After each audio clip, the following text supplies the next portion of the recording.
This Research Methods in Psychology video will cover report writing. A report is designed to tell other psychologists everything they need to know about why a study was conducted, how the study was conducted, what was found, and what that means. It also needs to get that information across as efficiently as possible. For that reason, reports are set out in a very predictable format. I recommend looking at a psychology research article. Some are behind paywalls, but many of them are free to view. If you put the name of the researcher and the year into Google, you're likely to find it. When you open up these articles, the sections and the order you're likely to see them in is this: the abstract, the introduction, the method, the results, the discussion, and finally, references. So let's talk about each of these in turn and make sure we understand what's in each section and its purpose. Psychboost.com, over 170 videos to help you with your qualification, and Patreon supporters can access bonus resources, tutorial videos, and the Discord channel. Abstract. The abstract is usually written last, even though it's placed first in the paper. It's 1 or 2 paragraphs, and it's effectively a summary of the entire paper. It includes what the researcher's aim was, and the hypothesis. Some information on how the study was conducted, so the method. Who the participants were, and some of the main results and conclusions. Obviously, a lot of information to pack into 2 paragraphs, but there's a very good reason for an abstract. In the planning stage of a study, the point where the research question is decided, a psychologist will do a literature review of all the studies that already exist, potentially looking at hundreds of papers. If they had to read every paper in full to find the information they needed, or to figure out the paper wasn't even relevant, it would take too long. Abstracts help speed up the research stage by identifying papers that should be read in more detail and ones that can be ignored. Introduction. The introduction is a guide to the background theory and research that's come before the study, and the reason why the current study is actually being conducted. This will give a reasoning for the aim, then the introduction will usually end with a hypothesis. Method. The method is effectively a how-to guide on conducting a study.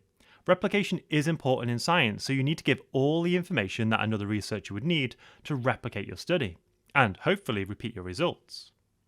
We can break the method down into different sections. The design. So, research methods, experiment or observation. Which design? Independent groups, repeated measures, covert, overt? What are the levels of the independent variable? What's the operationalized dependent variable? Were controls like counterbalancing and randomization used? Participants. How many were used? Relevant personal characteristics like age range, educational level? How about the sampling method? Opportunity or something else?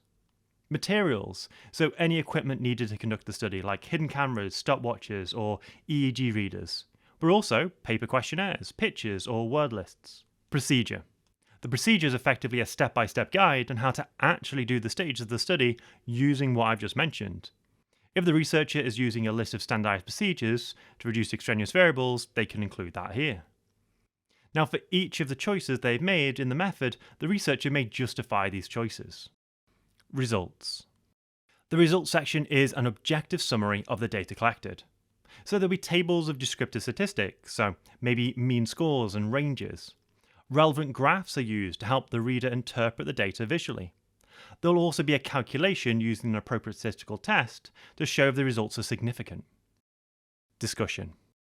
The results section doesn't talk about what the data means. That's the job of the discussion section. This section will be where the hypothesis is accepted or rejected, and the researcher considers how this finding fits in with previous research and potential implications. The researcher will also criticize the weaknesses of their own study, identifying potential extraneous variables and other problems, and ways to avoid them in a replication. It would finish with suggestions for future research based on their own work and findings. References. The referencing section is an alphabetical list of all the researchers whose work that you've read and used as part of the development of your own paper. This provides credit for their ideas, so avoiding plagiarism. Plagiarism is claiming other people's ideas or work as your own. But the referencing section also allows other researchers to easily track the researcher's sources and find related studies. For that reason, references are written in a strict format. Psychologists use the Harvard referencing format. Now, there are a fair number of rules if you're referencing a journal article, a book, or a website, And I don't have time to cover every variation here, but you do need to know the basics of writing a reference. When you first mention another researcher's ideas in your introduction or perhaps a discussion, you can put the author's surname, date of publication of their work, and page number in brackets like this.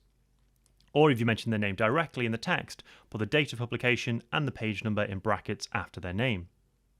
This will then help the reader find the full reference in the referencing section.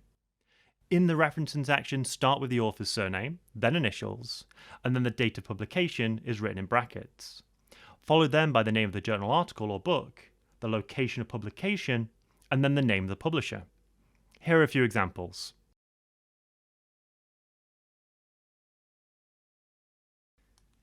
For A-level, that's all you need. If you're watching this for a degree, there are some additional points you need to be aware of, such as punctuation, how to reference different volumes and editions, as well as how to reference websites and videos. As I said, I'm not going to go into all of that here, but I will give you some tips.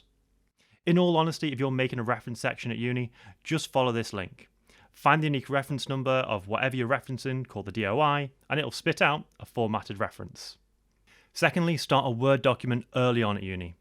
Whenever you use a reference in an essay, copy the reference into it in alphabetical order. Chances are, when you're writing an essay a year or two later, you might remember there was a relevant study that you could use in your current essay. This document will help you find that study, and then you can just copy the reference into your new essay's referencing section. Finally, super lazy but works pretty well. If you're writing an essay and want to quickly find related studies to demonstrate wide reading, the reference section is a great place to start, as well as checking out cited by links on the journal article's webpage. This way you can find more modern studies and replications. Of course, you have to actually read them to find out if they're relevant, but sometimes finding them is half the battle. I have 8 tutorial videos covering the AS and A-level research methods sections from 2017 to 2020. These videos have worked examples of every question and are full of exam tips. Patrons at the neural level and above can access these and many more hours of exam tutorial videos, as well as over 100 printable resources from across the A-level over on psychboost.com. I do want to thank all the students and teachers who've supported PsychBoost over on Patreon during the development of the Research Methods unit. It's their support that allows me to teach part-time so I can make PsychBoost on YouTube for everyone. I also want to give a special shout out to the patrons who support me at the developer level. So thanks to them, and I'll see you all in the next Research Methods video.